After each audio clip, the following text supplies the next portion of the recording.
ژوند دې سم تبا تبا کړو، ژوند دې سم تبا تبا کړو، د سحر مونځ دې قضا کړو. د شیطان دوستي دې وکړه د غفلت په خوب وده شوې، د شیطان دوستي دې وکړه د غفلت په خوب وده شوې، او خفه دې پاک الله کړو، د سحر مونځ دې قضا کړو. د سجدو نه شوې بې برخې تا د ذکر خوند ونه لید، د سجدو نه شوې بې برخې تا د ذکر خوند ونه لید، ځان دې سم تنې تنها کړو، د سحر مونځ دې قضا کړو.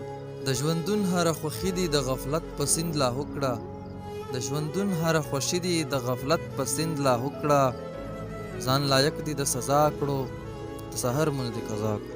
په خپل عقل کې خطا شوې چې ټګي برګي دې وکړه، په خپل عقل کې خطا شوې چې ټګي برګي دې وکړه، او ځان مشغوله دې په غلا کړو، د سحر مونځ دې قضا کړو. په سجده سا کې وزهاره کړه توبه سا کې وزهاره، که دې رب چرته پخلا کړو، د سحر مونځ دې قضا کړو.